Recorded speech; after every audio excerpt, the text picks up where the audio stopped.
आप अभी अपना कोई एक छोटा मोटा बिजनेस करते हैं या फिर कोई एक जॉब करते हैं जो कि आपकी एक मेन सोर्स ऑफ इनकम है, तो क्या आपने कभी सोचा है कि आपके बिजनेस या जॉब के अलावा भी आपके पास कोई एक एक्स्ट्रा सोर्स ऑफ इनकम होना चाहिए? क्योंकि आपके किचन के राशन से लेकर आपकी पॉकेट के पर्सनल एक्सपेंसेस तक सब कुछ एक्सपेंसिव हो चुका है। तो फिर आपको आज ही और इसी एपिसोड के अंत तक आपको सोच लेना होगा कि आपकी एक्स्ट्रा इनकम क्यों नहीं होनी चाहिए। जी हाँ, मैं बात कर रहा हूँ एक ऐसी एक्स्ट्रा इनकम के बारे में जो आपका फ्यूचर संवार सकती है। तो आज के इस एपिसोड में हम बात करने वाले हैं कि एसबीआई में इन्वेस्ट करके मंथली एक फिक्स इनकम आप कैसे कमा सकते हैं।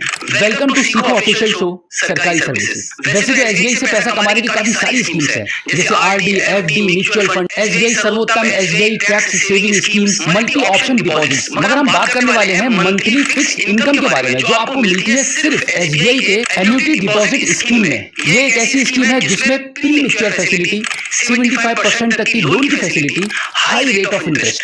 एसबीआई एन्युटी डिपॉजिट स्कीम में आपको एक बार में एक लमसम अमाउंट इन्वेस्ट करना होता है। फिर एसबीआई ईएमआई के रूप में आपको हर महीना रिटर्न करता है, यानी कि इस स्कीम के तहत स्टेट बैंक ऑफ इंडिया आपको ईएमआई पे करेगा, बिल्कुल वैसे जैसे कि आप बैंक से लोन लेते हैं तो फिर आपको ईएमआई पे करनी पड़ती है। इस केस में बिल्कुल उल्टा हो जाएगा, यहाँ पर बैंक आपका कर्जदार होगा और आपको ईएमआई पे करेगा। आपके इन्वेस्टमेंट करने पर एसबीआई की तरफ से इस स्कीम के तहत हर महीना आपको जो ईएमआई मिलेगी उसमें आपका एक हिस्सा आपके प्रिंसिपल अमाउंट का होगा और दूसरा हिस्सा आपका इंटरेस्ट का होगा। इंटरेस्ट क्वार्टरली कंपाउंड किया जाएगा और मंथली वैल्यू पर आपको रिटर्न दिया जाएगा। इस स्कीम में आप 3 साल, 5 साल, 7 साल, 10 साल तक के लिए इन्वेस्टमेंट कर सकते हैं। इसके लिए आप एसबीआई के किसी भी ब्रांच में जाकर अकाउंट को ओपन करा के एन्युटी डिपॉजिट स्कीम को शुरू करा सकते हैं। इस स्कीम में मिनिमम 1000 रुपए भी इन्वेस्टमेंट करके आप शुरुआत कर सकते हैं और इसी के साथ इस स्कीम में आपको नॉमिनी रजिस्टर्ड करने की भी फैसिलिटी मिलेगी।